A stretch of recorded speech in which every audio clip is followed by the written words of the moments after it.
Chapter 2. The Earth's crust. The structure of the Earth. In order to understand the geography of the external landforms of the Earth, it is essential that we have some idea of what lies within the Earth's crust. It is not possible to know exactly how the Earth was formed about 4.5 million years ago, but from the evidence of volcanic eruptions, earthquake waves, deep mine operations, and crustal borings, the following facts are quite clear.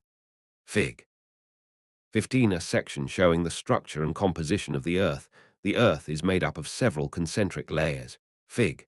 15. The outer layer is the Earth's crust, the lithosphere, which comprises two distinct parts. The upper part consists of granitic rocks and forms the continents. Its main mineral constituents are X/Leca and U/Umina, so it is collectively referred to as the sile. It has an average density of 2.7. The lower part is a continuous zone of denser basaltic rocks forming the ocean floors, comprising mainly silica, iron, and magnesium. It is therefore called Sima and has an average density of 3. The sile and the Sima together form the Earth's crust, which varies in thickness from only 3.1 miles beneath the oceans to as much as 30 miles under some parts of the continents, since the sile is lighter than the Sima. The continents can be said to be floating on a sea of denser Sima. This is illustrated in Fig. 16. Immediately beneath the crust or lithosphere is the mantle for mesosphere, about 1,800 miles thick, composed mainly of very dense rocks rich in olivine. The interior layer is the core, or barosphere, 2,160 miles in radius, and is made up mainly of iron, Fe, with some nickel, and is called knife. The temperature Unana be upper mantle. Fig. 16. A section showing how the continent, Sile, floats on the denser Sima here, is estimated to be as high as 3,500 degrees F, and the core is subject to extremely high pressure. Under such conditions, the core could be expected to be in a liquid state, but recent studies through earthquake waves have suggested that the innermost part of the core is probably a crystalline or solid mass. Parts of the Earth's crust are immersed by oceans and seas. These form the hydrosphere. Extending skywards for over 15 miles, the Earth is enveloped by a mass of gases which make up the atmosphere. The classification of rocks. The Earth's crust is made up of various types of rocks, differing from one another in texture, structure, color, permeability, mode of occurrence, and degree of resistance to denudation. A knowledge of these rocks is of paramount importance to geologists who study the composition and physical history of the Earth. But the geographer, too, needs a basic knowledge of the most common rocks and their relationship with landforms. Rocks also form the basis for soil and determine to some extent the type of natural vegetation and land use, so we must have a fair acquaintance with the rocks around us. Generally speaking, all rocks may be classified into three major groups: igneous, sedimentary, and metamorphic, according to their origin and appearance.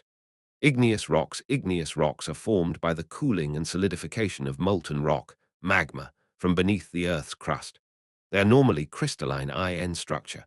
They do not occur in strata, layers, nor do they contain fossils.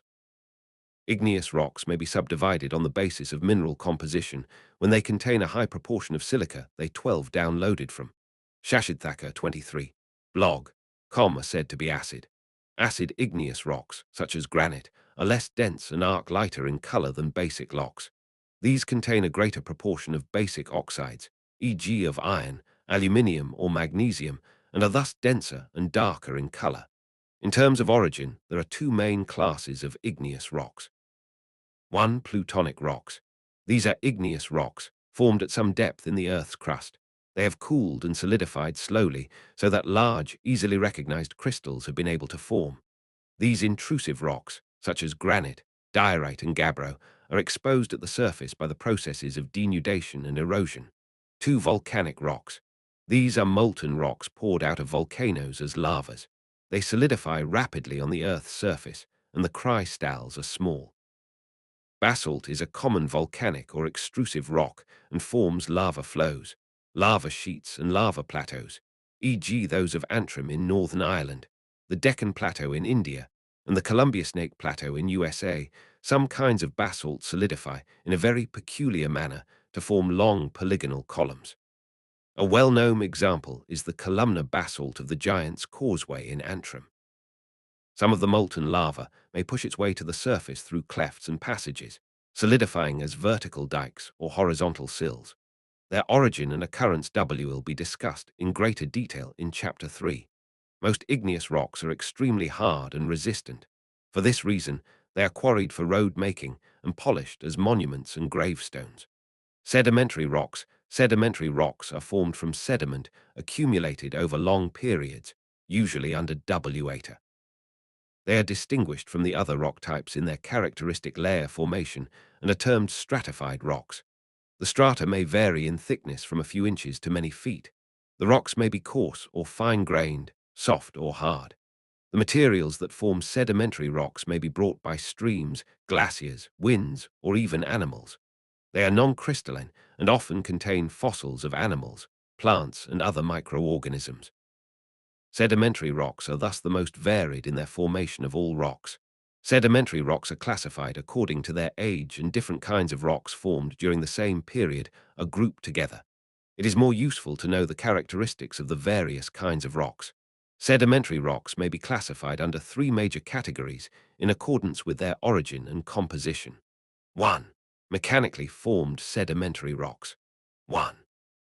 Rocks have been formed from the accumulation of materials derived from other rocks which have been cemented together. SMO are probably the most familiar sedimentary rocks. They are made from sand grains, often quartz fragments derived from granites. Their texture, composition, and color vary tremendously. Many types of sandstones have been quarried for building purposes or for making grindstones. A coarser type of sandstone is known as grit. When larger pebbles are firmly cemented to form a rock, it is called congeon rate when the pebbles are rounded, or when the fragments are angular. The finer sedimentary materials form clay, widely used for brick making, shale, or mudstone. Sand and gravel may occur in uncemented form. 2. Organically formed sedimentary rocks. These rocks are formed from the remains of living organisms, such as corals or shellfish, whose fleshy parts have been decomposed, leaving behind the hard shells. The most common rocks formed in this way are of the calcareous TVPE. They include limestones and chalk. The carbonaceous rocks are also organically formed, but from vegetative matter, swamps and forests. The pressure of overlying sediments has compressed the plant remains into compact masses of carbon, which eventually become peat, lignite or coal, all of which bear great economic value. 3. Chemically formed sedimentary rocks. Such rocks are precipitated chemically from solutions of one kind or another. Rock salts are derived from strata, which once formed the beds of seas or lakes. Gypsum or calcium sulfate is obtained from the evaporation of salt lakes, such as the Dead Sea, which have a very high salinity. In similar ways, potash and nitrates may be formed. Metamorphic rocks, all rocks, whether igneous or sedimentary, may become metamorphic or changed rocks under great heat and pressure.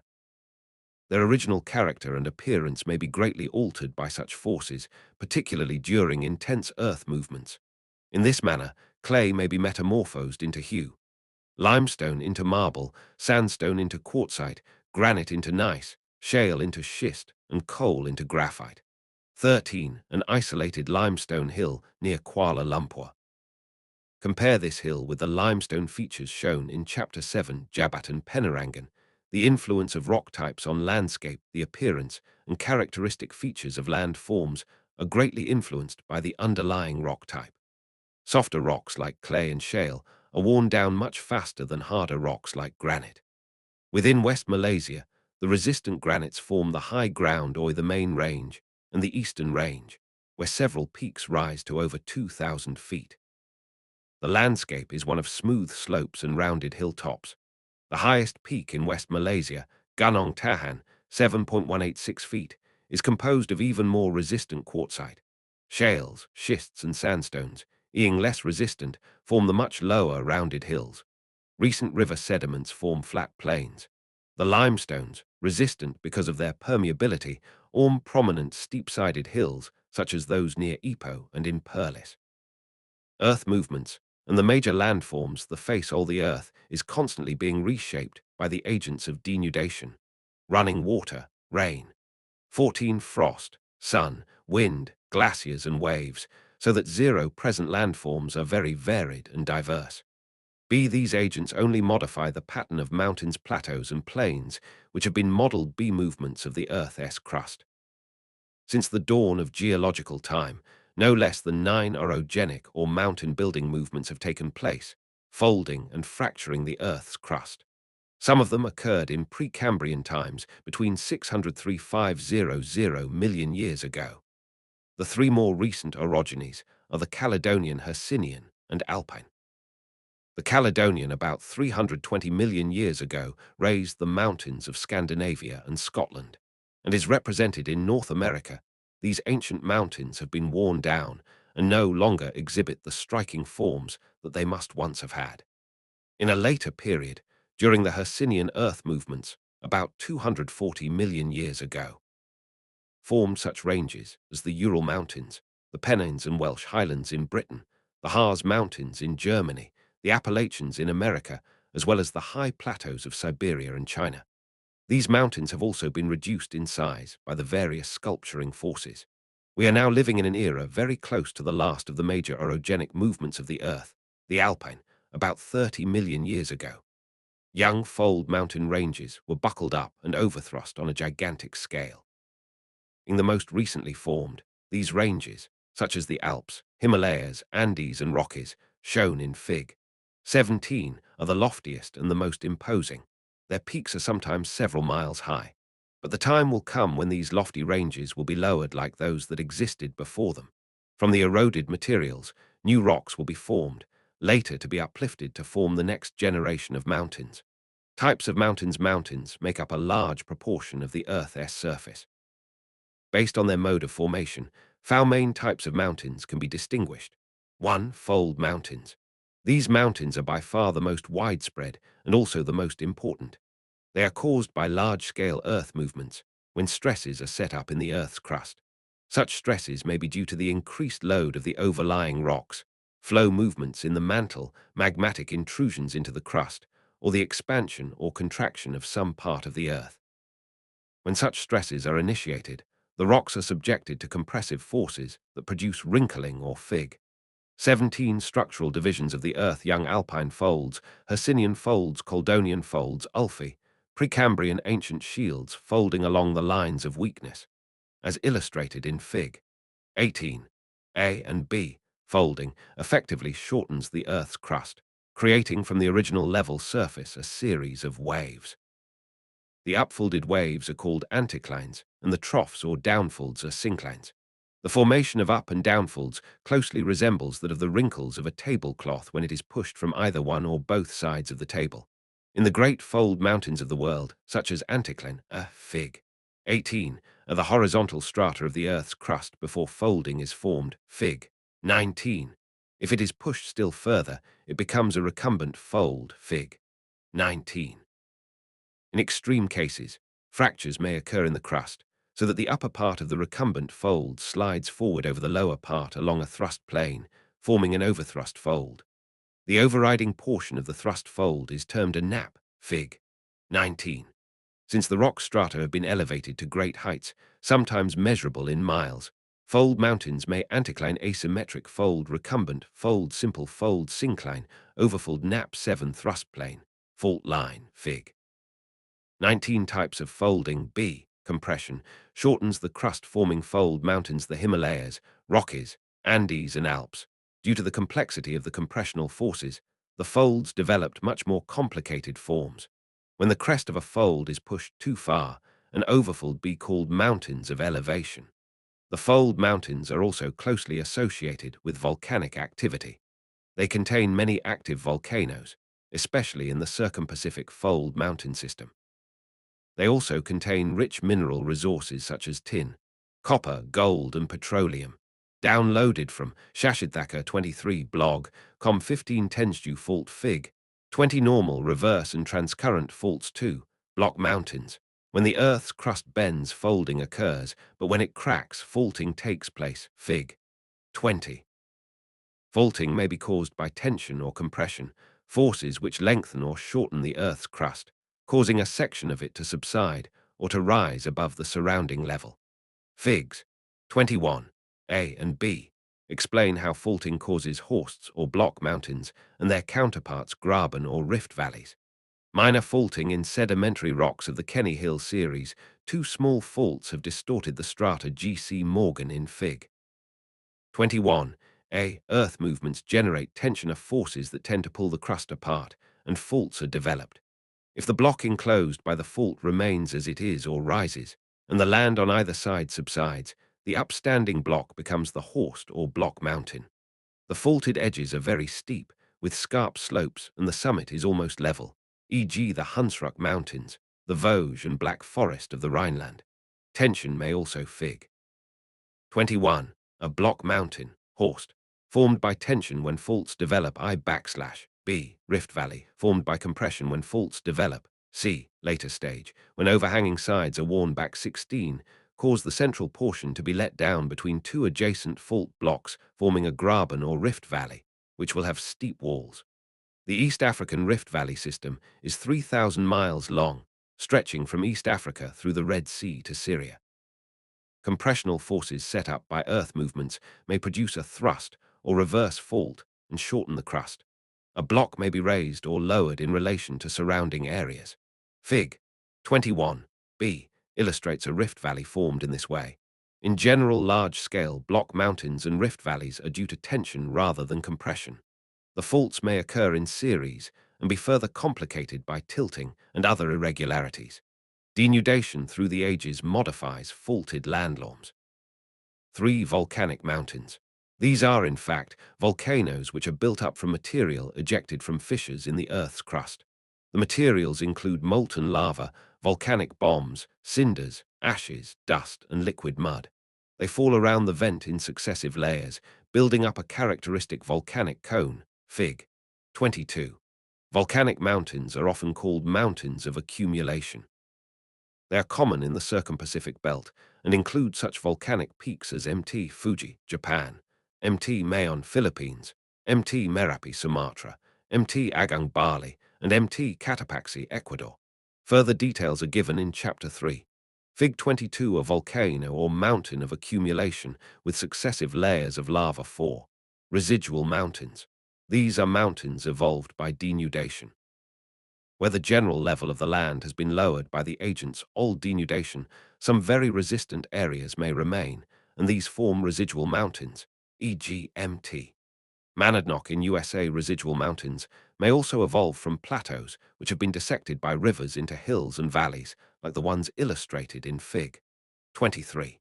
Here the ridges and peaks are all very similar in height, examples of dissected plateaus, where the mountain of denudation. Fig. 23. Residual mountains, or mountains of denudation. Down-cutting streams have eroded the uplands into mountains. Old denudation are the highlands of Scotland, Scandinavia, and the Deccan Plateau. Types of plateaus. Plateaus are elevated uplands with E/Tensi/Ela/L surfaces and usually descend steeply to the surrounding lowland. They are sometimes referred to as tablelands. Like all highlands, plateaus are subjected to erosional processes. As a result, their original characteristics may be greatly altered. According to their mode of formation and their physical appearance, plateaus may be grouped into the following types. 1. Tectonic plateaus. These are formed by earth movements which cause uplift, and are normally at a considerable size and fairly uniform altitude. They include continental blocks like the Deccan Plateau in India. Some of the tectonic plateaus may be tilted like the meseta of central Iberia, ox-faulted like the Harz of Germany. When plateaus are enclosed by fold mountains, they are known as intermont plateaus. Examples are the Tibetan Plateau between the Himalayas and the Kunlun, and the Bolivian Plateau between two ranges of the Andes. Intermont plateaus are some of the highest and the most extensive plateaus in the world. 2. Volcanic plateaus. Molten lava may issue from the Earth's crust and spread over its surface to form successive sheets of basaltic lava. These solidity to form a lava plateau. Some of the better-known volcanic plateaus are the Antrim Plateau of Northern Ireland and the northwestern part of the Deccan Plateau. The most remarkable plateau built by lava is the Columbia Snake Plateau, which covers an area almost twice as big as Malaysia. Each layer of the lava flow is over 100 feet thick, and the entire depth of successive lava layers is estimated to be almost a mile. 7. Downloaded from Shashidthaka 23 blog, com 3. Dissected plateaus. Through the continual process of weathering and erosion by running water, ice and winds, high and extensive plateaus are gradually worn down and their surfaces made irregular. In the humid highlands, stream action and sometimes glaciation cut deep, narrow valleys in the plateaus, which are then described as dissected plateaus. An example is the Scottish Highlands. In drier countries, vertical corrosion by rivers and abrasion by winds will dissect the plateau into steep-sided tabular masses termed mesas and buttes, intersected by deep canyons. This is a common feature of arid and semi-arid areas, e.g. in the southwestern USA. Many of the world's plateaus have rich mineral resources and have been actively mined. The African plateau yields gold, diamonds, copper, manganese, and chromium. In the Brazilian plateau, there are huge resources of iron and manganese, particularly in the Minas Gerais area. The Deccan Plateau has deposits of manganese, coal, and iron, and the plateau of Western Australia is rich in gold and iron. Types of plains. A plain is an area of lowland, either level or undulating.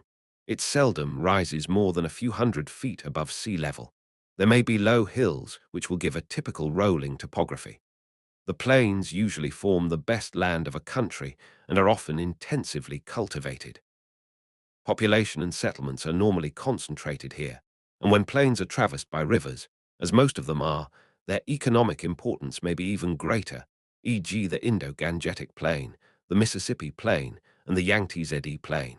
Some of the most extensive temperate plains are grasslands like the Russian steppes, the North American prairies, and the Argentinian pampas. Plains may be grouped into three major types based on their mode of formation. 1. Structural plains. These are the structurally depressed areas of the world that make up some of the most extensive natural lowlands on the Earth's surface. They are formed by horizontally bedded rocks, relatively undisturbed by the crustal movements of the Earth. They include such great plains as the Russian Platform, the Great Plains of USA, and the central lowlands of Australia. 2. Depositional plains. These are plains formed by the deposition of materials brought by various agents of transportation. They are comparatively level, but rise gently towards adjacent highlands. Their fertility and economic development depend greatly on the types of sediments that are laid down. Some of the largest depositional plains are due T0 deposition by large rivers. Active erosion in THE upper course results in large quantities of alluvium being brought down to the lower course and deposited to form extensive alluvial plains, flood plains, and J-deltaic plains. They form the most productive cultural plains of the world, intensively tilled and very densely populated. The Nile Delta of Egypt, JS noted for rice and cotton cultivation, the Ganges Delta for rice and jute growing, while the plain of North China, where the Huanghe has spread out a thick mantle of alluvium, supports a wide range of crops. Glaciers and ice sheets may deposit a widespread mantle of unsorted fluvio-glacial sands and gravels in the outwash plain, or may drop boulder clay, a mixture of various sizes of boulders and clay, to form a till plain or drift plain. Outwash plains are usually barren lands, e.g. some parts of Holland and northern Germany, but boulder clay may be very valuable farming land, e.g. the Midwest of the USA and East Anglia in England. In coastal regions, waves and winds often drive beach materials, mud, sand, or shingle, landwards and deposit them on the coastal plain to form marine swamps, mud flats, tidal and estuarine lowlands. An appreciable portion of the coastal lowlands of Belgium, the Netherlands, and the Gulf Coast of USA were formed in this way. Uplift may raise the coastal lowlands slightly, and they then form an emergent coastal plain, e.g. the coastal margins from Florida to Texas. Winds may blow aeolian deposits, very fine particles known as loess, from interior deserts or barren surfaces and deposit them upon hills, valleys, or plains, forming a loess plateau, as in northwest China, or a loess plain, as in the pampas of Argentina. The loess helps to level an undulating plain by filling up grooves and depressions. Many of the loess-covered plains in the world are fertile agricultural regions. Fig. 24. Peneplain. In the formation of a peneplain in humid conditions, the hills are both lowered and worn back to give an undulating lowland. 18.3. Erosional plains. These plains are carved by the agents of erosion. Rain, rivers, ice, and wind help to smooth out the irregularities of the Earth's surface, and in terms of millions of years, even high mountains can be reduced to low, undulating plains. Such plains of denudation are described as pone plain, a word meaning almost plains. Rivers, in their course from source to sea, deepen their valleys and widen their banks. The projecting spurs are cut back so that the level ground bordering the river is constantly widened. At the same time, the higher land between the rivers is gradually lowered. Fig. 24. In glaciated regions, glaciers and ice sheets scoured and leveled the land, forming ice-scoured plains. Hollows scooped out by the ice are now filled by lakes. There are extensive ice-scoured plains in northern Europe and northern Canada. Finland is estimated to have 35,000 lakes, occupying 10% of the total land surface of the country. In arid and semi-arid regions, wind deflation sweeps away much of the eroded desert materials, lowering the level of land and forming extensive plains, e.g. the gravelly or stony desert plains called Reg in Africa. Mechanical weathering in arid and semi-arid areas wears back the mountain slopes to leave a gently sloping pediments or pedoplains. Fig. 25. Fig. 25. Pedoplane. In the formation of a pedoplane in arid or semi-arid conditions, the hills are worn back to form a gently sloping plain, but some steep hills remain. These are called inselbergs. Chapter 3. Volcanism and earthquakes. Landforms associated with volcanic activities. Volcanic activities have a profound influence on the Earth's landforms. Solid, liquid, or gaseous materials may find their way to the surface from some deep-seated reservoir beneath. Molten magma is mobile rock that forces its way into the planes of weakness of the crust to escape quietly or explosively to the surface. The resultant landforms depend on the strength and fluidity of the magma, the types of cracks, faults, and joints that it penetrates, and the manner in which it escapes to the surface. Magma, while thrusting its way up to the surface, may cool and solidify within the crust as plutonic rocks, resulting in intrusive landforms. Magmas that reach the surface and solidify form extrusive landforms. Rocks formed by either plutonic or volcanic activity are called igneous rocks. Landforms of igneous intrusions, perhaps the commonest intrusive landforms, are sills and dikes.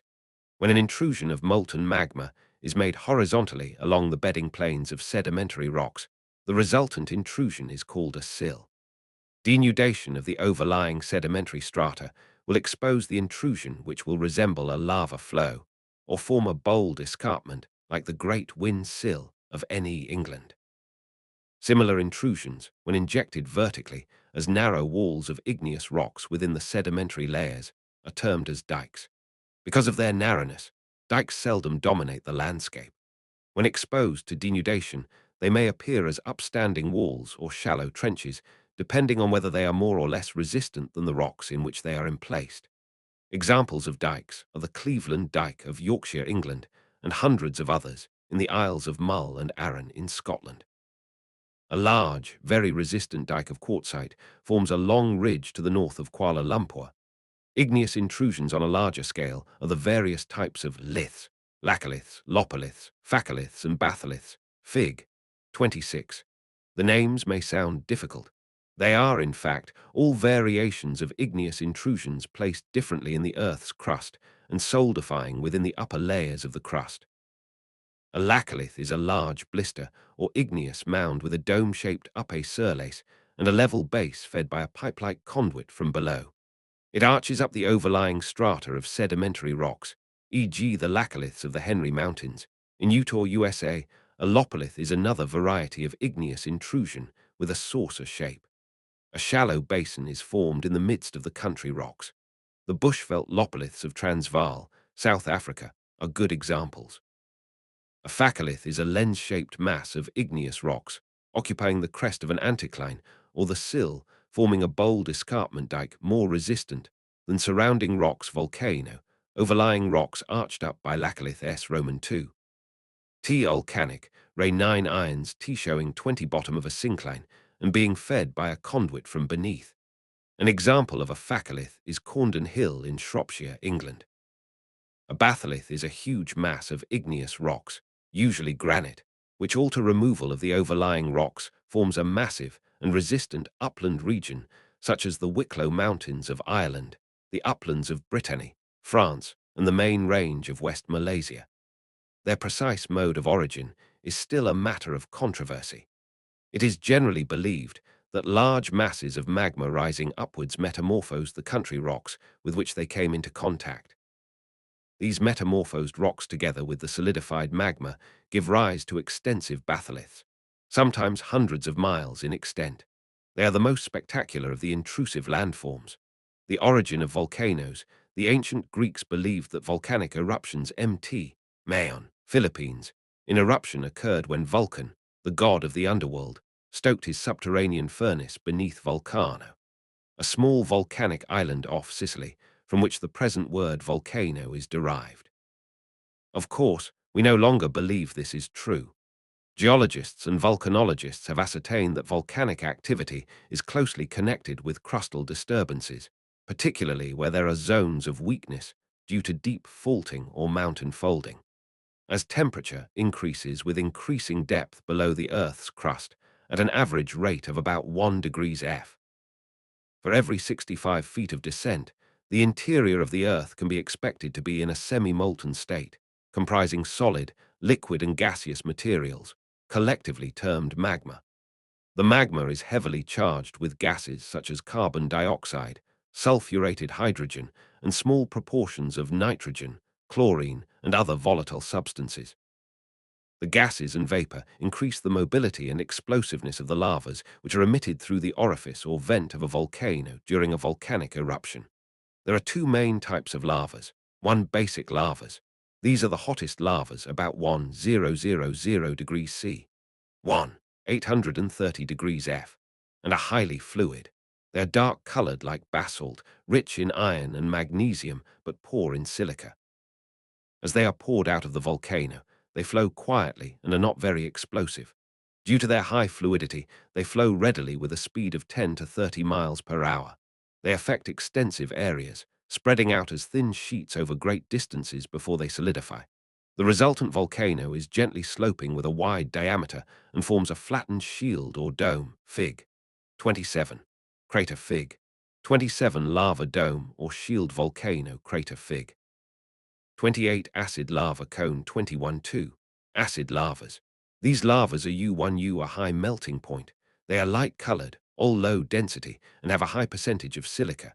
They flow slowly and seldom travel far before solidifying. The resultant cone is, therefore, the rapid congealing of lava in the vent obstructs the flow of the outpouring lava, resulting in loud explosions, throwing out many volcanic bombs or pyroclasts. Fig. 28. Sometimes the lavas are so viscous that they form at the crater like that of Mt. Pelly in Martinique, Fig. 29. Some spines are very resistant, and while most of the material of very old volcanoes is removed by erosion, the spine may remain, e.g. Puy de Dôme, France. Fig. 29. A volcanic plug or spine after prolonged exposure to erosion. The plug is more resistant and remains after most of the volcanic materials have been worn away.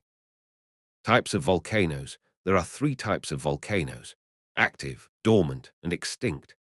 Volcanoes are said to be acme when they frequently erupt, or at least when they have erupted within recent time. Those that have been known to erupt and show signs of possible eruption in the future are described as dorma. Volcanoes that have not erupted at all in historic times, but retain features of volcanoes, are termed extinct. All xn dormant and extinct tags, but we can never be thoroughly sure when thecs once thought by people to be extinct, and yet both erupted most violently. YH extrusive landforms har reach, he surface of downloaded from Shashidthaka 23. Blog. Com lava, flowing for long distances, produces extensive plateaus, such as the Great Lay, plains of the Snake Basin. USA, the basalt plateaus are found in many continents, e.g. the northwestern part of the Deccan Plateau and in Iceland. Volcanic cones are most typical of the extrusive features. The highly fluid lavas build up laxa domes or shield backslash. canoe with gently rising slopes and broad, flattened tops. The volcanoes of Hawaii have the best developed lava domes. The spectacular Mauna Loa and Kilauea are so accessible that they have been closely studied. Kilauea has a very steep-walled eudera into which the active vent pours red-hot lava, forming the lava pit of Halmamau. Thousands of lava fountains rise and fall in the dazzling pit. The less fluid lavas that explode more violently form ash and cinder cones with large central craters and steep slopes. They are typical of small volcanoes, occurring in groups and seldom exceeding 1,000 feet in height, such as Mt. Nuovo, near Naples, and Mt. Paracutin in Mexico. The lava flows are so viscous that they solidify after a short distance. When they are confined in valleys, they form lava tongues and lava-dammed lakes when they dam a river valley. Other minor features that may be associated with lava obstructions include lava bridges and unknolls. Ar Iuorn, Eichen may o strewn with silic materials that were hurled from the vent of THT volcano. The very fine particles are the volcanic dust, which may be shot so high into the sky that Il travels round the world several times before Il eventually comes to rest. The dust or ash falls as black snow and can bury houses and people. The coarser one-ragmental rocks are collectively called fig. 30 a composite cone glow have earned for it the name Lighthouse of the Mediterranean. The well-known composite volcanoes include Mt. Vesuvius, Mt. Fuji, Mt. Popocatépetl, and Mt. Chimborazo. During an eruption, material from the top of the cone is blown off or collapses into the vent, widening the orifice into a large crater. Some volcanoes may have greatly enlarged depressions, called calderas, which may be several miles across. These are the result of violent eruptions, accompanied by the subsidence of much of the volcano into the magma beneath Fig. 31. Water may collect in the crater or the caldera, forming crater or caldera lakes, e.g. Lake Toba in Sumatra. Fig. 31. A caldera. A violent eruption weakens the structure of the volcano, and after eruption has ceased, much of the volcano subsides into the magma reservoir beneath. The depression may later be filled with water to form a lake. Some volcanic eruptions in the history of mankind, perhaps the most disastrous eruptions, were those of Mt. Vesuvius, Mt. Krakatau, and Mt. Pelly. Mt. Vesuvius Mt. Vesuvius, standing 4 feet above the Bay of Naples, erupted violently on 24 August AD 79, taking the people who lived around it by complete surprise. White-hot lava flowed from parasitic cones. In the midst of a thundering explosion, the highly gaseous magma escaped as gigantic luminous clouds in cauliflower form and shot up to great heights before it fell to earth as pyroclasts and ashes. The city of Pompeii, located to the southwest, was buried beneath 20 feet of volcanic ashes, which were later cemented by the torrential downpours, all heavy rain, that accompanied the violent eruption. In a similar way, the city of Herculaneum on the west was completely overwhelmed by a mudflow, all ashes and cinders almost 50 feet thick, washed down by torrential rain from the slopes of Vesuvius. Almost the entire population of the two cities was buried alive. After this, minor eruptions occurred from time to time, but the fertility of the solidified volcanic ashes tempted many farmers to begin anew on the slopes of Vesuvius. Then came the catastrophic eruption of December 1631, when an avalanche comprising red-hot volcanic debris, pasty lava, and highly energized gases ruined 15 towns and killed 4 inhabitants. The ashes that descended on Naples were estimated to be a foot thick. Mt. Krakatau, the greatest volcanic explosion known to men, is perhaps that of Mt. Krakatau in August 1883. Krakatau is a small volcanic island in the Sunda Straits, midway between Java and Sumatra. Dense black clouds of ashes shot 20 to 50 miles high and were brought down as mud by the torrential rain which fell over the adjacent islands. So much magma was ejected from the underlying reservoir that 2/3 of the island collapsed and disappeared, forming a huge submarine caldera. The explosion could be heard in Australia, almost 3,000 miles away. The fine dust that was thrown into the upper part of the atmosphere traveled several times around the world, causing brilliant sunsets and glowing sky in many parts of the globe. Though Krakatau itself was not inhabited and nobody was killed by the lava flows.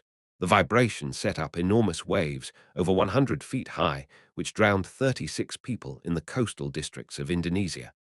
After remaining dormant for almost a century, an eruption in 1927 pushed up a cinder cone from the submarine floor, culminating in a summit of 220 feet above sea level by 1952. This new volcanic island was named Anak Krakatau, meaning the child of Mt. Krakatau. Mt. Pelly. The eruption of Mt. Pelly of the West Indies in May 1902 was the most catastrophic of all modern times. The volcano erupted white-hot lava and superheated steam, which swept down the slope at an amazing speed as a newy, ardent, glowing avalanche. St. Pierre, the capital of Martinique, K-ing on the path of the lava, was completely destroyed within minutes. Its entire population of 30, except 2 of them, was killed almost instantly. Even the sea was boiling, and all the ships in the harbor were wrecked. The ejection of volcanic materials continued for several months until a vertical spine rose from the crater, almost 1,000 feet high, by the middle of 1903. The spine was formed by the pasty lava, partially solidified in the neck of the volcano. Part of the spine, however, crumbled under continual weathering as well as internal forces. Mt. Mayon, seen from the town of the distribution of volcanoes in the world. Volcanoes are located in a fairly clearly defined pattern around the world, closely related to region that have been intensely folded or faulted. There are well over 500 active volcanoes and thousands 0F dormant and extinct ones. They occur along coastal mountain ranges, as offshore islands, and in the midst of oceans, but there are few in the interiors of continents. The greatest concentration is probably that in the circum-Pacific region, popularly termed the Pacific Ring of Fire. WH has been estimated to include TWO-thirds of the world's volcanoes, Fig. 32. The chain of volcanoes extends for almost 2 miles from the Aleutian Islands into Kamchatka. Japan, the Philippines, and Indonesia, Java and Sumatra in particular, southwards into the Pacific Islands of Solomon, New Hebrides, Tonga, and North Island, New Zealand. On the other side of the Pacific, the chain continues from the Andes to Central America, particularly Guatemala, Costa Rica, and Nicaragua, Mexico, and right up to Alaska. It is said that there are almost 100 active volcanoes in the Philippines, 40 in the Andes, 35 in Japan, and more than 70 in Indonesia. In contrast, the Atlantic coasts have comparatively few active volcanoes, but many dormant or extinct volcanoes, e.g. Madeira, Ascension, St. Helena, Cape Legazpi, Southern Luzon, Philippine Tourist and Travel Association, Verde Islands and Canary Islands, but those of Iceland and the Azores are active. Volcanoes of the Mediterranean region are mainly associated with the Alpine folds, e.g. Vesuvius, Etna, Stromboli, Vulcano, and those of the Aegean Islands. A few continue into Asia Minor, Mt. Ararat, Mt. Elbrus. The Himalayas have, surprisingly, no active volcano at all. In Africa, some volcanoes are found along the East African Rift Valley, e.g. Mt. Kilimanjaro and Mt. Kenya, both probably extinct. The only active volcano of West Africa is Mt. Cameroon. There are some volcanic cones in Madagascar, but active eruption has not been known so far. The West Indian Islands have experienced some violent explosions in recent times, e.g. Mt. Pelly in Martinique and in St. Vincent further south. The Lesser Antilles are made up mainly of volcanic islands, and some of them still bear signs of volcanic liveliness. Elsewhere in the interiors of continents, Asia, North America, Europe, and Australia, active volcanoes are rare. Geysers and hot springs. Geysers are fountains of hot water and superheated steam that may spout up to a height of 150 feet from the earth beneath. The phenomena are associated with a thermal or volcanic region in which the water below is being heated beyond boiling point, 100 degrees C, or 212 degrees F. The jet of water is usually emitted with an explosion and is often triggered off by gases seeping out of the heated rocks. Fig. 33. Almost all the world's geysers are confined to 3 major areas: Iceland, the Rotorua district of North Island, New Zealand, and Yellowstone Park of 25. USA, the world's best-known geyser, is perhaps Old Faithful in Yellowstone National Park, Wyoming, which erupts at regular intervals every 63 minutes on the average. Or thermal springs are more common and may be found in any part of the Earth where water sinks deep enough beneath the surface to be heated by the interior forces. The water rises to the surface without any explosion. Such springs contain dissolved minerals which may be of some medical value. Iceland has thousands of hot springs. Some of them have been harnessed to heat houses, swimming pools, and for other domestic purposes. Hot springs and geysers have become tourist attractions, e.g. in Japan and Hawaii. Earthquakes. The Earth is never free from earthquakes all along, and more than 50,000 of them are recorded annually. Minor earth tremor caused by gentle waves of vibration within the Earth's crust occur every few minutes. Major earthquakes, usually caused by movement along fanet, can be very disastrous, particularly in densely populated areas.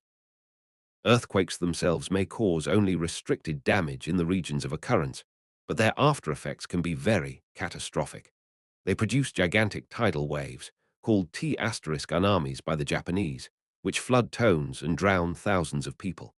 Fires break out beyond control as gas mains are shattered and buildings collapse. In severe earthquakes, shores gape open and the ground writhes and undulates in the passage of the surface waves. A wave height of 1/4 of an inch in the upheaval is sufficient to bring down most ordinary buildings. Roads, railways and bridges are buckled and twisted. Telecommunications are cut when the cables are snapped. Hills are so shaken that landslides are widespread. As the vibration thins out at the edges, like the series of waves set up by a stone thrown into the water, damage is greatly reduced. Only the highly sensitive seismograph can record the movements of earthquake waves.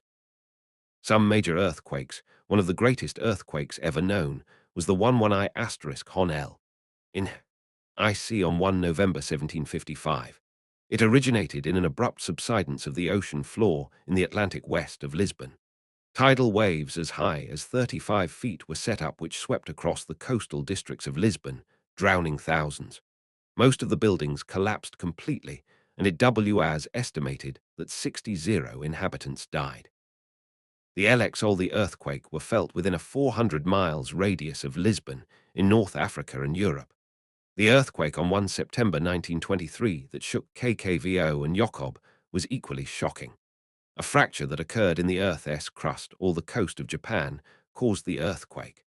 The fragile buildings of the densely populated twin cities were mostly ruined. More than 500,000 houses collapsed. Widespread fires from factories, gas mains, oil installations and kitchens killed 250,000 people, and many more were injured. Other disastrous earthquakes include that of San Francisco in 1906, which ruined the greater part of the heart of San Francisco. In the lowest region of Kansu in China, the 1920 earthquake claimed 200,000 lives, and again in 1927 when 100,000 cave dwellers were buried alive. In 1960, the earthquake at Agadir, Morocco, sealed the fate of 10,000 inhabitants, besides causing untold damage. And in 1968, there was a disastrous earthquake in eastern Iran, with its epicenter at Kak. The distribution of earthquakes, the world's distribution of earthquakes, coincides very closely with that of volcanoes. Regions of greatest seismicity are circum-Pacific areas, with the epicenters and the most frequent occurrences along the Pacific Ring of Fire. It is said that as many as 70% of earthquakes occur in the circum-Pacific belt. Another 20% of earthquakes take place in the Mediterranean Himalayan belt, including Asia Minor, the Himalayas, and parts of northwest China. Elsewhere, the Earth's crust is relatively stable and is less prone to earthquakes, though nowhere can be said to be immune to earth tremors. Chapter 4: Weathering, Mass Movement and Groundwater. The Earth's crust is constantly undergoing geological changes caused by internal forces, which create new relief features. Orogenesis, build new mountain ranges. Uplift or depression of particular areas is caused by folding or faulting, and volcanic disturbances also modify the landscape. Meanwhile, external forces are working vigorously to wear away the surface. And the interaction of these constructive and destructive forces gives rise to the great diversity of present-day landforms. The process of wearing away the earth causes a general lowering and leveling out of the surface. It is known as denudation and is carried out in 4 phases. I. Weathering, the gradual disintegration of rocks by atmospheric or weather forces. Roman 2. Erosion, the active wearing away of the Earth's surface by moving agents like running water, wind, ice and waves. Roman 3. Transportation, the removal of the eroded debris to new positions. Roman 4. Deposition, the dumping of the debris in certain parts of the Earth, where it may accumulate to form new rocks. All 4 phases of the denudation process are taking place simultaneously in different parts of the world at different rates, much depending on the nature of the relief, the structure of the rocks, the local climate and interference by man. This chapter describes the work of weathering and the features it produces, while chapters 5 to 10 deal with erosion, transportation and deposition by wind, ice and waves. Weathering, the work of weathering in breaking up the rocks, is of 2 kinds, namely chemical and physical or mechanical weathering, but the processes involved in each are closely interrelated. 1. Chemical weathering. Chemical weathering is the basic process by which denudation proceeds. It is the extremely slow and gradual decomposition of rocks due to exposure to air and water. Air and water contain chemical elements, which, though they may be in small quantities, are sufficient to set up chemical reactions in the surface layers of exposed rocks. Such reactions may weaken or entirely dissolve certain constituents of the rock, thus loosening the other crystals and weakening the whole surface. For example, in Malaysia, the surface of granite which has been exposed to the weather is found to be pitted and rough. This is because the granite is made of 3 main minerals: quartz, feldspar and mica. The feldspar is more quickly weathered than the quartz, and thus the feldspar crystals are worn away. The quartz crystals are eventually loosened in this way and form a coarse sandy residue. When the suilase or rock is weathered, some of the material which is loosened is removed by erosive agents such as wind or running water, thus exposing a fresh surface to weathering. But much of the weathered material, or regolith, remains of the rock, may stay in position, forming the basis of soil. Regolith is simply the mineral remains of decomposed rocks, but soil contains organic materials, such as the roots of plants, fallen leaves, small animals such as worms, bacteria, and so on. It is the organic content of soil which makes it fertile and allows crops to be grown. When a soil cover exists, chemical weathering of the underlying rocks does not cease. On the contrary, it is usually enhanced. This is because the soil absorbs rainwater and keeps the underlying rocks in contact with this moisture. The rainwater absorbs organic acids from the soil and thus becomes a stronger weathering agent than pure rainwater acting on bare rock. There are 3 major chemical weathering processes. A. Solution. Many minerals are dissolved by water, especially when, as with rainwater, it contains enough carbon dioxide to make it a weak acid. Solution is the most potent weathering process in limestone regions because the rainwater attacks and dissolves the calcium carbonate of which the rock is chiefly formed. The dissolved calcium carbonate is carried away by the water. Joints and cracks in the rock are quickly widened and whole systems of caves and passages are worn out. See Chapter 8. Limestone, however, is by no means the only rock to suffer from solution.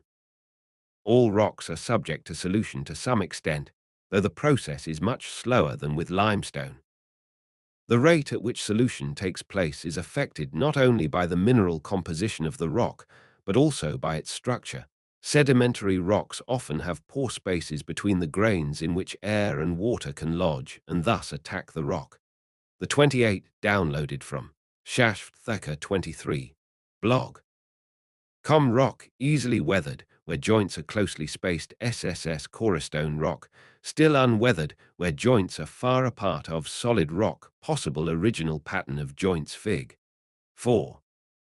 1. Differential weathering in a rock. such as granite, where unevenly spaced joints may give rise to chorostones and certain blocks remain unweathered. In jointed rocks, temperature change cracks up rectangular blocks.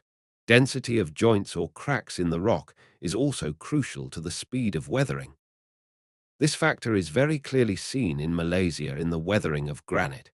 In tropical countries, where the heavy rainfall and warm climate both promote rapid chemical reactions, weathering often proceeds very rapidly. This produces the very deep regoliths or soils overlying the solid rocks. Often these regoliths contain core stones. These are pieces of solid rock which have resisted weathering while all the surrounding rock has been weathered. They are more resistant because they have fewer joints or cracks to harbor moisture and are thus more slowly weathered by solution processes. Fig. 4.1 and Plate 4. A. Rates of weathering are also affected by climate. Warm, wet climates promote rapid chemical weathering, while dry climates inhibit chemical weathering. Dry climates, however, provide good conditions for physical or mechanical weathering. B. Oxidation. Oxidation is the reaction of oxygen in air or water with minerals in the rock. For example, most rocks contain a certain amount all iron, which when it comes in contact with air is changed to iron oxide, familiar brownish crust or rust. Iron oxide crumbles easily and is fat more easily eroded than the original iron. It is thus removed, loosening the overall structure of the rocks and weakening them. 4. A solid cornerstone embedded in weathered material which has been exposed in a road cutting near Tampin, Negri Sembai Land GC. Morgan, C. Decomposition by organic acids. Within the soil, which covers most rocks, are bacteria, WHCH, thrive on decaying plant or animal material. These bacteria produce acids which, when dissolved in water, help to speed up the weathering of the underlying rocks. In some cases, microorganisms and plants like mosses or lichens can live on bare rock, so long as the surface is damp. These absorb chemical elements from the rocks as food and also produce organic acids. They are thus agents of both chemical and mechanical weathering. 2. Physical or mechanical weathering. Mechanical weathering is the physical disintegration of a rock by the actual prizing apart of separate particles. This can happen even with completely fresh rock, but the processes of physical weathering are able to work much more easily when the surface of the rock has already been weakened by the action of chemical weathering. Mechanical weathering takes place in several ways. A. Repeated temperature changes. In deserts, rocks are exposed to the blazing sun during the day and are intensely heated. The outer layers expand much faster than the cooler interior of the rocks and tend to pull away from the rest. At nightfall, the temperature drops rapidly, and the outer layers contract more rapidly than the interior, setting up internal stresses. Such stresses, repeated every day for months 29-4. B. When corastones are exposed to tropical weather conditions, they are subject to repeated wetting and drying, which cause the outer layers to peel off. This sandstone boulder shows several layers have split off in some areas. GC. Morgan and years cause the rocks to crack and split. Well-bedded and jointed rocks tend to split along the joints or cracks, breaking up into rectangular blocks. Shales and slates may split up into platy fragments because of their platy structure. In crystalline rocks, such as granite, the crystals of the various minerals quartz, mica, feldspar, will expand and contract at different rates, enhancing the stresses and accelerating the disintegration of the rocks. Fragments broken from large rock outcrops fall by gravity to the foot of the slope. They may form screes or may form a litter of angular chips and small boulders on the flatter ground. Stresses and pressures will naturally be greatest near the surface and where their arc-sharp angles IP the rocks. Rectangular blocks are thus gradually rounded by the splitting away of sharp corners. When the surface layers of rounded boulders gradually split OIT, the process is called onion peeling because the various layers look like the layers of an onion, peeled off one after another. The technical term for this process is exfoliation, Plate 4. B. B. Repeated wetting and drying. Exfoliation is not confined to desert areas. Similar stresses may be set up in rocks by repeated wetting and drying of the surface layers. This takes place especially in tropical regions, like Malaysia, where short downpours saturate the rocks and then the hot sun quickly dries them again. Repeated wetting and drying also occurs at the coast, where rocks may be rapidly dried by sun and wind between tides. When rocks are wetted, the outer layers absorb a certain amount of moisture and expand. When they dry, this moisture evaporates and they quickly shrink. When this happens repeatedly, the outer layers split off. It should also be stressed that the wetting and drying of the rocks in deserts is probably just as important as temperature changes in mechanical weathering. The rocks dry very quickly indeed after being wetted by brief desert rainstorms. C. Frost action. In temperate latitudes, frost is a potent rock breaker. All rocks contain cracks and joints or pore spaces, and after a shower, water or snow collects in such places. When the temperature drops at night or during the winter, this water freezes. When water freezes, it expands by 1/10 its volume and exerts a bursting pressure of almost 140 kg per square cm, 2000 lb, to the square inch. Repeated freezing of this kind will deepen and widen the original cracks and crevices and break the rock into angular fragments. Fig. 4.2. On mountain peaks, this process creates sharp pinnacles and angular outlines.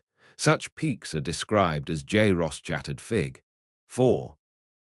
2. Frost action. As an agent of mechanical weathering, water collects in rock crevices. Water freezes and expands in volume, prizing rocks apart. Roots force their way into joints and bedding planes burrow into rock, breaking up the surface. Roots penetrate joints and force rocks apart. Fig. 4. 3. Plant roots as agents of mechanical weathering peaks. Angular fragments of rock are prized from mountain sides or cliff faces and fall to the toot-top the slope, where they accumulate to form screes. D. Biotic factors.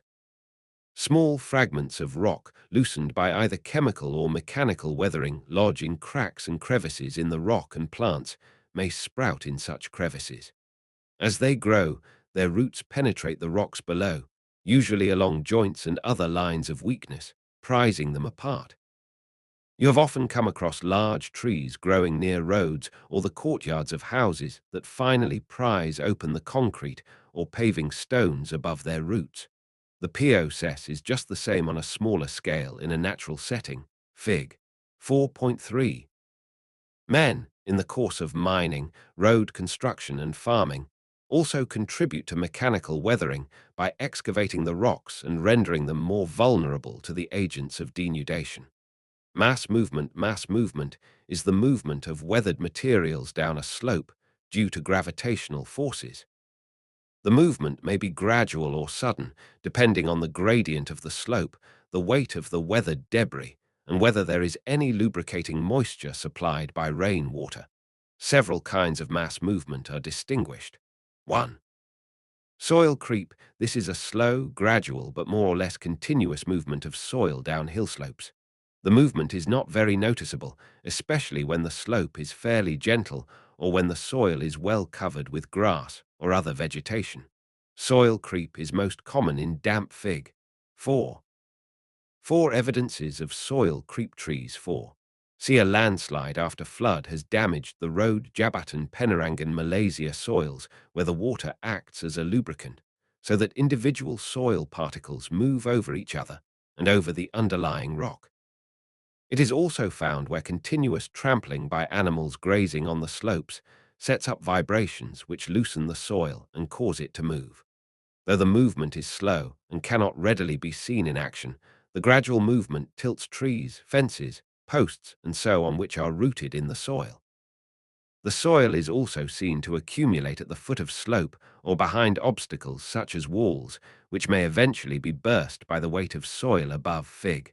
4.4. 2. Soil flow, solifluction. When the soil is completely saturated with water, the individual particles are almost suspended in the water and move easily over one another and over the underlying rock. The soil acts like a liquid and a soil flow or mud flow occurs. In arid regions, a mantle of weathered debris may become saturated with rain-water after a storm and flow downslope as a semi-liquid mass. In temperate and tundra regions, soil ILO may occur when the surface layers of frozen ground thaw in spring. Soil and rock debris, lubricated by the meltwater, flow easily over the underlying frozen subsoil. In areas of peat soils, the peat absorbs much moisture. However, if saturation point is reached, the peaty soil may flow downslope. In Ireland, such flows are known as bog bursts. 3. Landslides, slumping or sliding. These are very rapid kinds of movement and occur when a large mass of soil or rock falls suddenly. Landslides usually occur on steep slopes, such as in mountainous areas, on dirts or where man has artificially steepened slopes, for example, in road or rail cuttings. Plate 4c. Landslides may be caused because a steep slope is undercut by a river or the sea so that it falls by gravity. Earthquakes or volcanic disturbances may loosen rocks and start off a landslide. Man-made steepening both undercuts the slope and sets up vibrations which may loosen rocks or soil. But often landslides are caused by the lubricating action of rainwater. Water may collect in joints or bedding planes in rocks so that one layer slides over another, especially in areas of tilted strata. Slumping is particularly common where permeable debris or rock layers overlie impermeable strata such as clay. Water sinking through the permeable material is halted by the clay. The damp clay provides a smooth, slippery surface over which the upper layers easily slide. Fig. 4.5.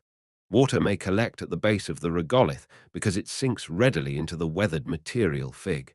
4.5 Landslide 32.4. An effective way of preventing landslide by building a concrete wall. Taiwan Goh Cheng Leong, but more slowly into the solid rock beneath. The water may allow the regolith to slide away from the underlying rock. Man often enhances the possibility of landslides by clearing natural vegetation for agriculture or housing. Removal of the plant cover allows more water to penetrate the soil and rocks.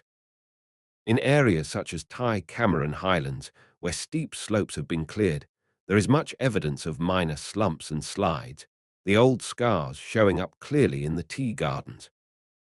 Extensive landslides, whether natural or man-induced, can have disastrous consequences, burying villages, railway lines, or people. Spectacular landslides have taken place in many parts of the world, including South Wales, British Columbia, Hong Kong, and the Cameron Highlands, where the village of Ringlet was partially buried in 1961, and several houses were ruined.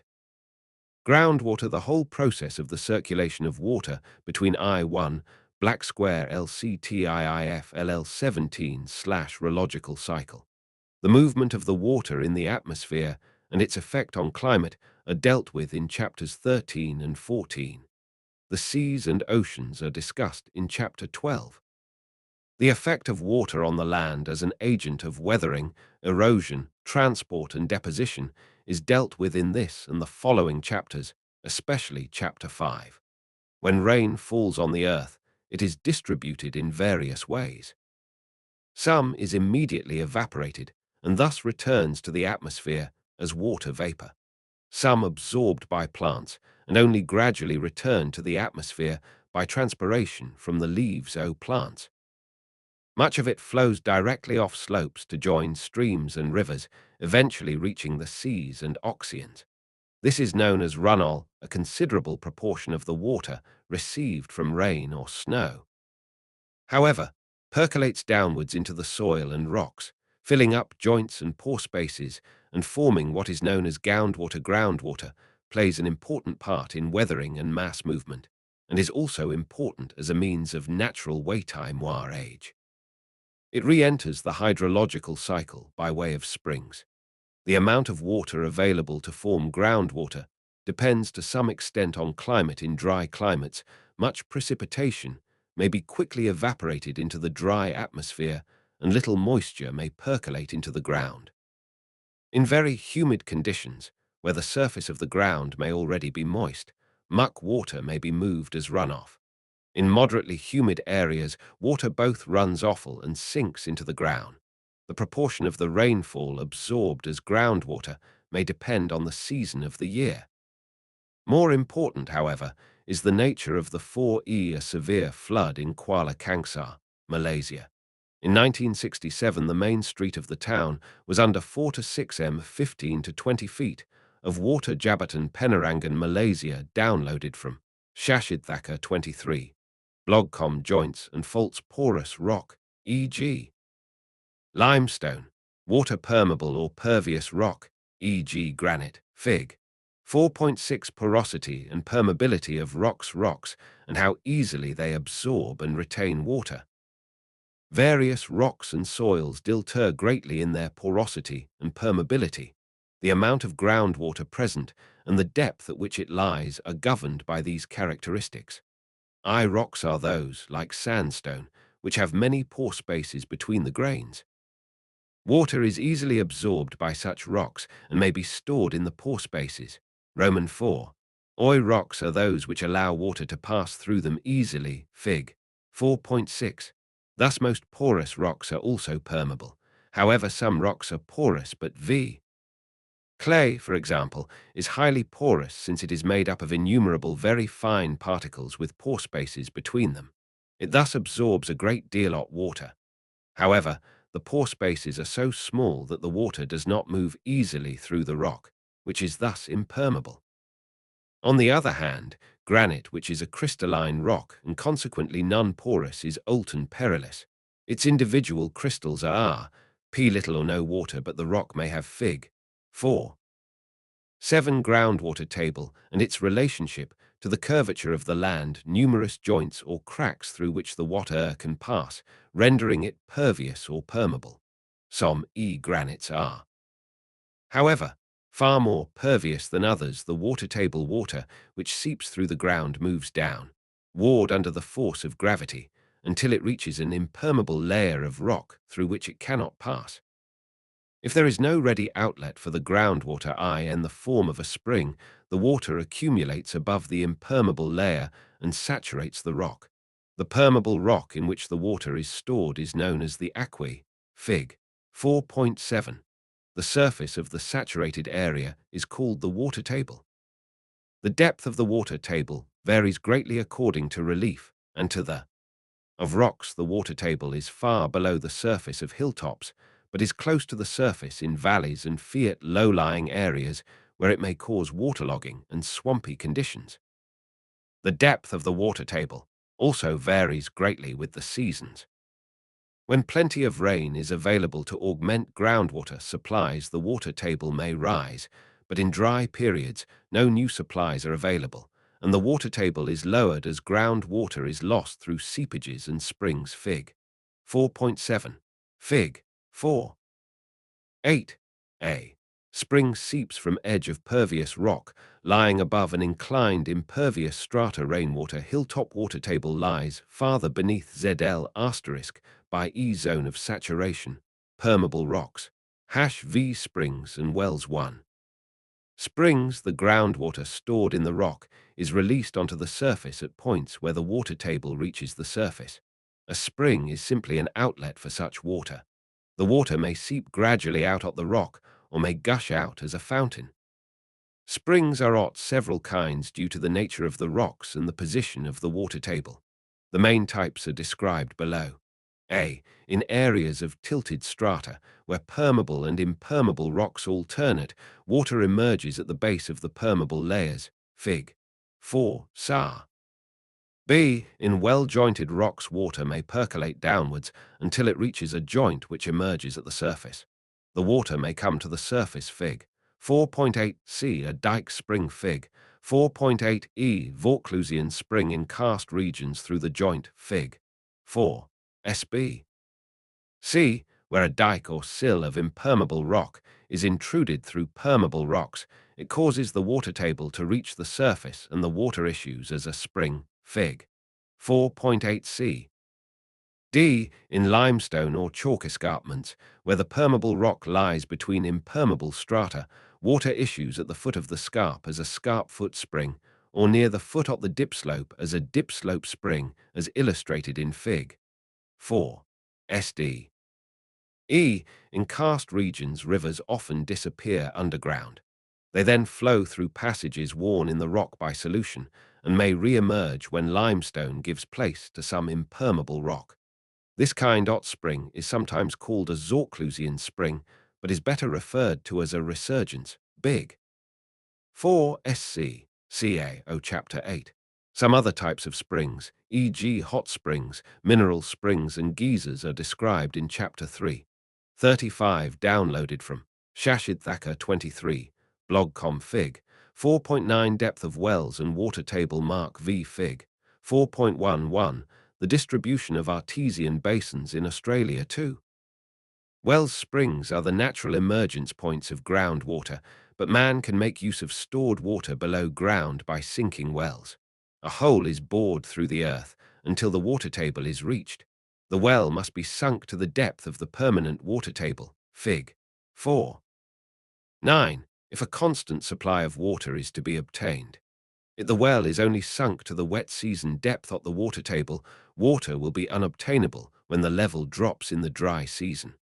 When a well is bored, the water usually has to be raised by hand or by mechanical pumping. Wells are particularly important in arid areas where there is little surface water, but where the underlying rocks contain groundwater.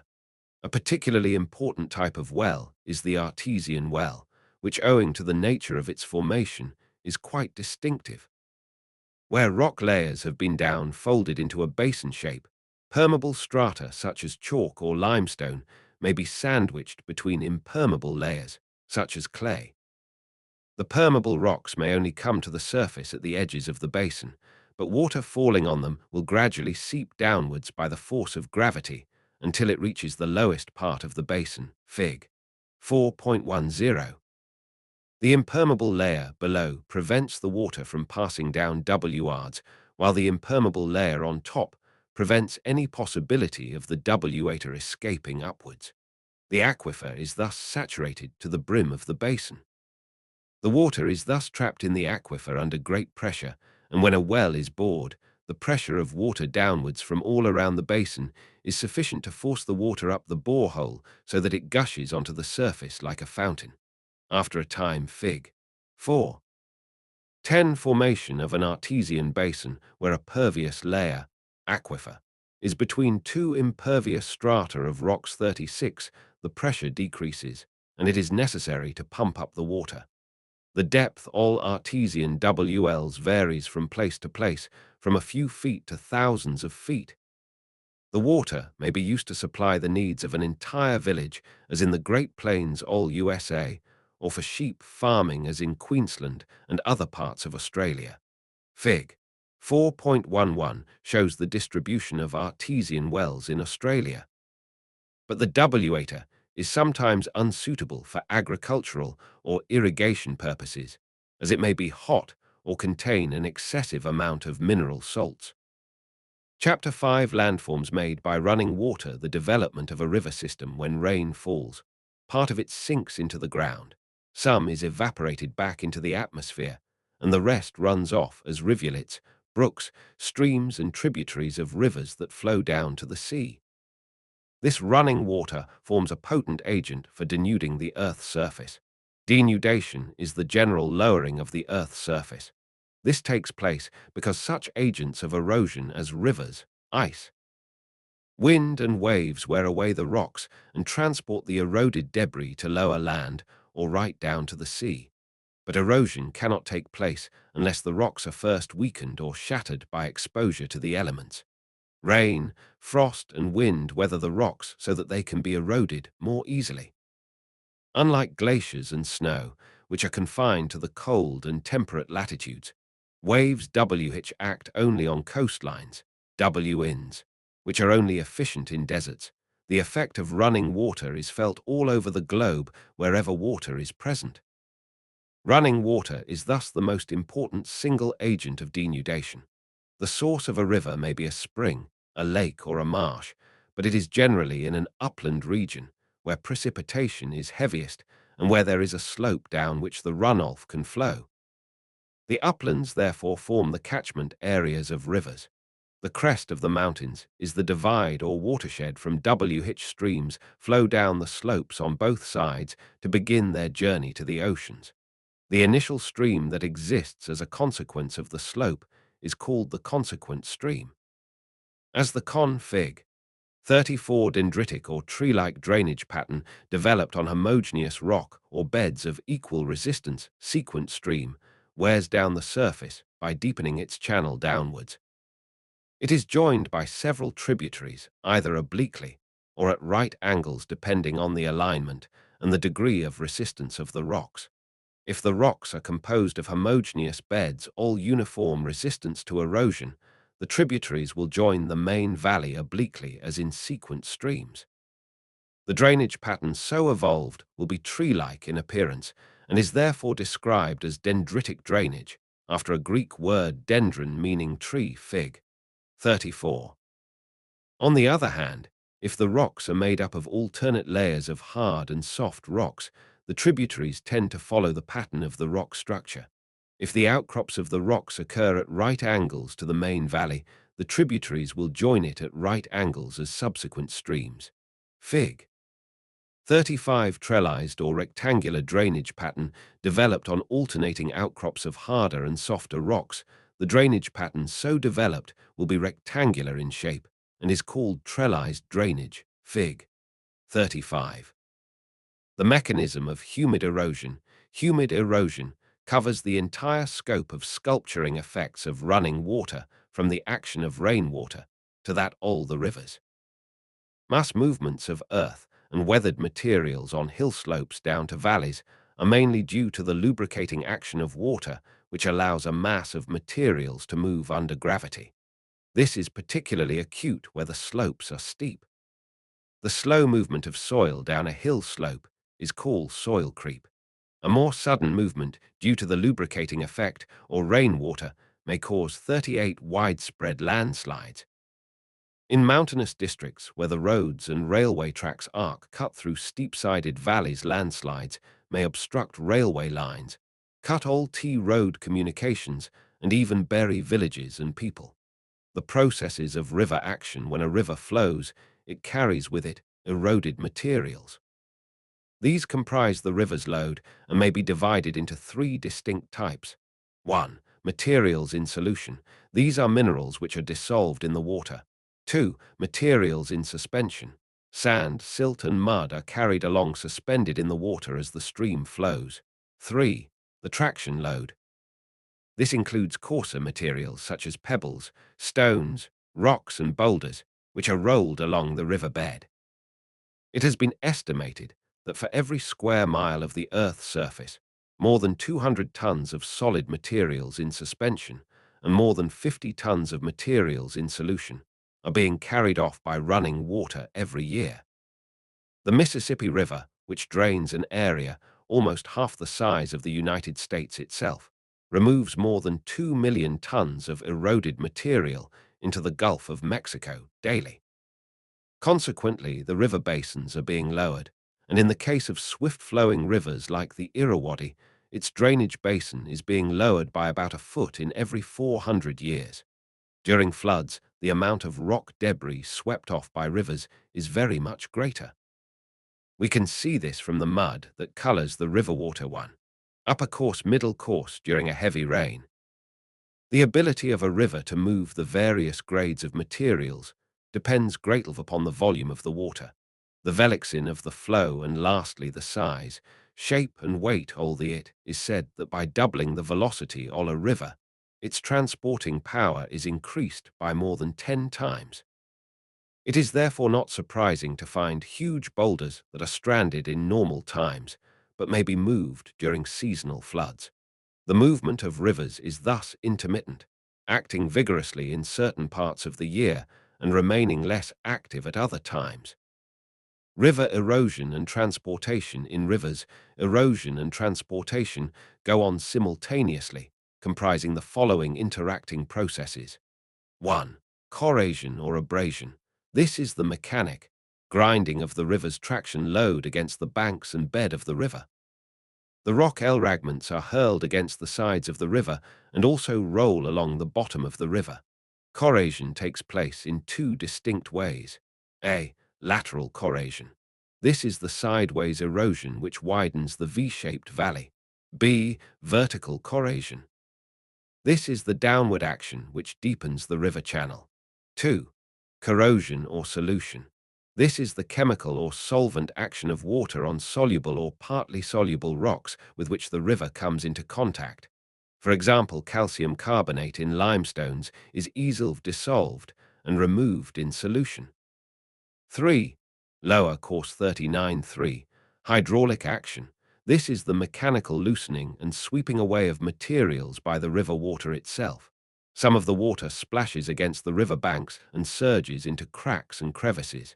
This helps to disintegrate the rocks. The water also undermines the softer rocks with which it comes into contact. It picks up the looser fragments from its banks and bed and transports them away. 4. Attrition. This is the wear and tear all the transported materials themselves when they roll and collide into one another. The coarser boulders are broken down into smaller stones. The angular edges are smoothed and rounded to form pebbles. The finer materials are carried further downstream to be deposited. The course of a river may be divided into three distinct parts. Fig. 36. 1. The upper or mountain course in the stage of youth. 2. The middle or valley course in the stage of maturity. 3. The lower or plain course in the stage of old age. 1. The upper or mountain course. This begins at the source of the river near the watershed, which is probably the crest of a mountain range. The river is very swift as it descends the steep slopes, and the predominant action of the river is vertical corrosion. The valley developed is thus deep, narrow, and distinctively V-shaped. Downcutting takes place so rapidly that lateral corrosion cannot keep pace. In some cases where the rocks are very resistant, the valley is so narrow, and the sides are so steep that gorges are formed, e.g. the Indus Gorge in Kashmir. In arid regions where there is little rainfall to widen the valley sides, and the river cuts deep into the valley floor, precipitous valleys called canyons are formed, e.g. the Bryce Canyon, Utah, USA. Some all the more outstanding features that are often best developed in the upper course of a river include the following. A. River capture. This is also known as river piracy or river beheading. Its development is dependent on the different rate of back-cutting, headward erosion, into a divide. For instance, if one side of the divide is of greater gradient or receives more precipitation than the other, stream and in Fig. 37 will cut back more rapidly than stream B. Its greater erosive power will succeed in enlarging its basin at the expense of the weaker stream. Stream A may eventually break through the divide and capture or pirate stream B. The bend at which 40, a deep gorge in the Cuzco department of Peru, Paul Popper, the piracy occurred is termed as the elbow of capture. The beheaded stream, Z, is called the misfit. The valley below the elbow is the wind gap and may be valuable as a road and rail route. Examples of river capture abound. In Burma, the upper Sitang has been captured Bithelrawadir in Northumberland, England. The Blyth and the Onespeck are beheaded by the North Tyne. Fig. 37 River capture A, before capture B, after capture B, rapids, cataracts and waterfalls. These are liable to occur at any part of the river course, but they are most numerous in the mountain course where changes of gradient are more abrupt and also more frequent. Due to the unequal resistance of hard and soft rocks traversed by a river, the outcrop of a band of hard rock may cause a river to jump or fall downstream. Rapids are formed, Fig. 38. Similar falls of Fig. 38 rapids. Cataracts greater dimensions are also referred to as cataracts, of which there are 5 along the Nile that interrupt smooth navigation. When rivers plunge down in a sudden fall of some height, they are called waterfalls. Fig. 39. Their great force usually wears out a plunge pool beneath. Waterfalls are formed in several ways. Stream Fig. 39. A waterfall with plunge pool eye. When a bar of resistant rock lies transversely across a river valley, e.g. the Niagara Falls, USA, which is 167 feet high, and the Kaieteur Falls in Guyana, 825 feet high, Roman 2. When a fault line scarp caused by faulting lies across river, e.g. Victoria Falls on the river Zambezi, plunging 360 feet, Roman 3. When water plunges down the edge of a plateau like the River Congo, which leaps for 900 feet through a series of more than 30 rapids, as J. Livingstone Falls, Roman 4. Glaciation produces hanging alley where tributary streams reach the main U-shaped valley below as waterfalls, e.g. the Yosemite Falls of California, with a total descent of 2.560 feet. 2. The middle or valley course J. In the middle course, lateral corrosion tends to replace vertical corrosion. Active erosion of the trademark banks widens the V-shaped valley. The volume of W-ATA increases with the confluence of many tributaries Fig. 40 interlocking spurs, and this increases the river's load. The work of the river is predominantly transportation with some deposition. Downstream, the interlocking spurs, Fig. 40, that project from both sides of the valley are cut back into a line of bluffs. Rain wash, soil creep, landslides and gullying gradually widen the valley, cutting back the sides. The river's treble task of valley cutting, bed smoothing and debris removal are being carried out in a more tranquil manner than in the mountain course, though the velocity does not decrease. Some of the load is dropped or deposited. Again, this depends on the volume of flow, for in the event of flood, the river's erosive power and its capability for load carrying is greatly increased. The more outstanding features associated with the valley course are these. A. Meanders. As water flowing under gravity seldom flows straight for any long distance, a winding course soon develops.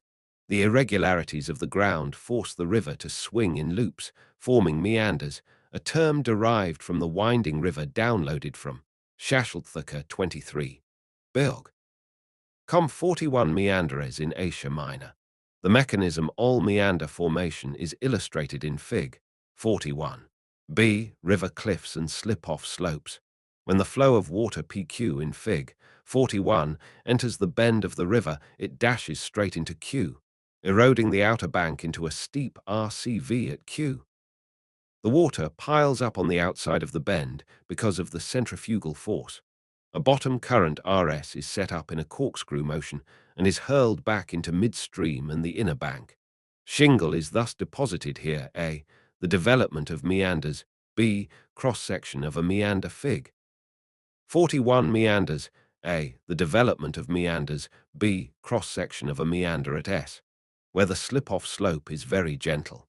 The outer bank is therefore the bank of continuous erosion, and the inner bank is the bank of continual deposition. C. Interlocking spurs. As the stream flows on, the meanders migrate progressively outwards, with the interlocking spurs alternating with the undercut slopes, as shown in Fig. 40. It must be pointed out at this stage that meanders in the middle course are only the beginning of the downstream swing. F0R bends are restricted by the interlocking spurs. LN the lower course, the loops are enlarged across the level plain and meanders are fully developed. 3. The lower or plain course, the river moving downstream across a broad, level plain, is heavy with debris brought down from the upper course. Vertical corrosion has almost ceased, though lateral corrosion still goes on to erode its banks further. The work of the river is mainly deposition, building up its bed and forming extensive flood plains. The volume of water is greatly swelled by the additional tributaries that join the main stream. Coarse materials are dropped, and the finer silt is carried down towards the mouth of the river. Large sheets of materials are deposited on the level plain and may split the river into several complicated channels so that it can be described as a braided stream. Some of the major plain course features are the following. The SG. Muara in Negri Sembalan, the river swings from side to sidf in tight meanders. Note the sand deposited on the slip-off slope GC Morgan 42A floodplain. Rivers in their lower course carry large quantities of sediments. During annual or sporadic floods, these materials are spread over the low-lying adjacent areas. A layer of sediment is thus deposited during each flood, gradually building up a fertile flood plain Fig. 42. When the river flows normally, its bed is raised through the accumulation of deposits, and material is also dropped on the sides, forming raised banks called levees. It will not be long before the water level flows dangerously close to the top of the levees. In an attempt to artificial Fig. 42 section of a floodplain, with levee and artificial embankment, minimize the risk of floods. Artificial embankments are erected on the natural levees, but this allows the river to rise further. When they can no longer withstand the pressure of the flood water, the banks burst, damaging property and drowning thousands. Disastrous floods of this nature frequently occur in the Yangtze-Kiang, Mississippi, Po, and Ganges plains. But the best-known river for floods is the Huanghe, China's sorrow, where millions have perished. For example, in 1852, the Huanghe breached its bank, killing 1 million people, and did untold damage to farms and properties. The river's course was diverted over 300 miles away, draining into the Gulf of Pohai instead of the Yellow Sea. Nowadays, huge dredgers help to deepen the channels to avoid excessive sedimentation. B. Oxbow lakes. These are also known as cutoffs or bayous in the Mississippi Basin. In the lower course of a river, a meander becomes very much more pronounced. The outside bend or concave bank is so rapidly eroded that the river becomes almost a complete circle. There will come a time when the river cuts through the narrow neck or the loop, abandoning an oxbow lake or mortlake, meaning dead lake.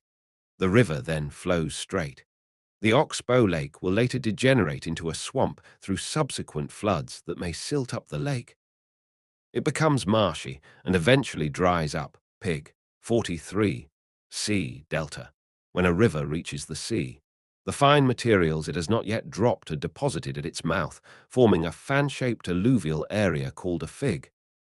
43. The formation of an oxbow lake delta, a word which originated from the Greek letter, which closely resembled the triangular delta of the Nile. Fig. 44. This alluvial tract is, in fact, a seaward extension of the floodplain. Due to the obstruction caused by the deposited alluvium, the river may discharge its water through several channels called distributaries. Some deltas are extremely large. For instance, the Ganges Delta is almost as big as the whole of West Malaysia. Deltas extend sideways and seawards at an amazing rate. The River Po extends its delta by over 40 feet a year. The town of Adria, located nearly 15 miles inland, was a seaport in the time of Christ. Deltas differ much in their size, shape, growth, and importance. A number of factors such as the rate of sedimentation, the depth of the river and the seabed, and the character of the tides, currents, and waves greatly influence the eventual formation of I River reaches coast and N-ver, obstruct by sec asterisk, a take asterisk, a TWV deposits sediments merits and branches NTO as shape NN and the asterisk asterisk ye and tributaries to discharge more seawards Fig. 44. The formation of deltas. A. Stages in the formation of a delta. B. Section through the lower course of a river, showing flood plain and delta downloaded from Shashid Thacker 23. Blogcom 43 deltas. For this reason, several types of delta are recognizable. The Mississippi has a bird V-lute D. seer. MTH several main branches like the foot of a bird extending into the Gulf of Mexico. The Nile, Ganges, and Mekong have the fan-shaped arcuate deltas with numerous distributaries. Some other rivers, such as the Amazon, Ob, and Vistula, have their deltas partly submerged in coastal waters to form estuarine deltas. A few rivers, like the Ebro of Spain, have tooth-like projections at their mouths. These are known as cuspate deltas. The following summarizes the conditions favorable for the formation of deltas. I. Active vertical and lateral erosion in the upper course of the river to provide extensive sediments to be eventually deposited as deltas. Roman 2. The coast should be sheltered, preferable tideless. The sea adjoining the delta should be shallow, or else the low W will disappear in the deep waters. Roman 4. There should be no large lakes in the river course to niter oil the sediments. V. There should be no strong current running at NGHT angles to the river mouth, washing away the sediments. River rejuvenation, the Earth's crust is far from stable, and it is not surprising that, in the course of a river's development, parts may be uplifted or depressed, giving rise to certain characteristic features associated with rejuvenation, i.e. being young again. A negative movement occurs when there is an uplift of land or a fall in sea level. This will steepen the slope so that active down cutting is renewed. A fall in sea level leaves the floodplain at an increased altitude above the sea level. The river, with its renewed vigor, cuts into the former floodplain, leaving behind terraces on both sides of the river. There is also a break in the graded profile of the river, often marked by a series of rapids. This point where the old and rejuvenated profile meet is called the nick point or rejuvenated head, Fig. 45.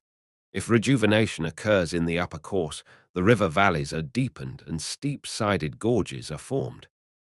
In the middle and lower course, vertical meanders are vertically eroded by the rejuvenated stream.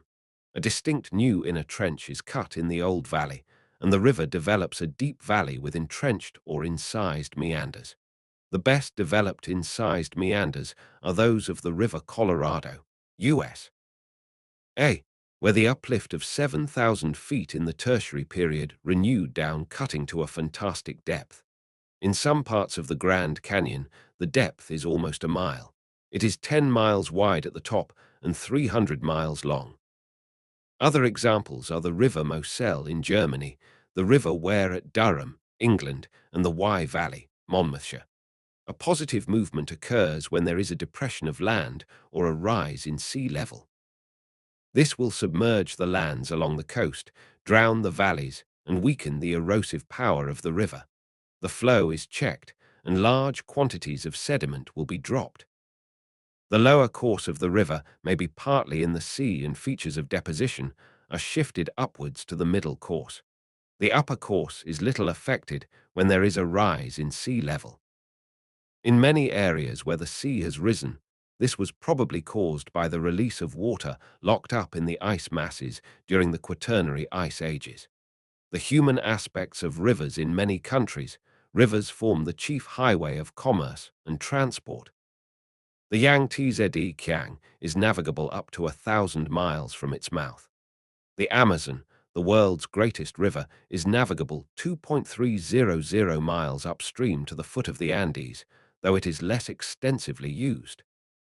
Even the Nile with its cataracts is navigable for its first 960 miles up to the first cataract at Aswan. Other major rivers, such as the Mississippi, St. Lawrence, Rhine, Danube, Congo, Murray, Darling, Mekong, and Irrawaddy, all serve as important waterways for their respective countries. Some of them are useful for transporting logs to the sawmills. Others are used to export bulky goods and import foodstuffs and raw materials. But all rivers undertake three closely interrelated activities: erosion, transportation, and deposition. Their work has therefore both advantages and disadvantages from a human point of view. Rapids and waterfalls interrupt the navigability of a river. By depositing large quantities of sediments in the lower course, the river silts up ports, preventing large steamers from anchoring close to the shores. Deltas are thus less satisfactory sites than estuaries for the siting of large ports. Though this can be overcome by the construction of artificial harbors or by dredging, this is expensive and, in some instances, impracticable. Some rivers change their courses from time to time. Others are made difficult for navigation by their seasonal variations in the amount of water discharged, and others may suffer from ill-drained marshes and stagnant waters, leading to ill health and waterborne disease. Many rivers flood, bursting levees and causing untold damage to crops. The floods may add a layer of fertile silt to the floodplain, but excessive flooding, as in the Orinoco, may discourage people from cultivating crops at all. On the other hand, the advantages of rivers often outweigh the destruction that they cause. In the upper course, rivers with steep gorges and waterfalls provide natural sites for the generation of hydroelectric power, leading to the establishment of metallurgical industries, engineering and aluminum smelting, which can be profitably run on cheap, abundant power.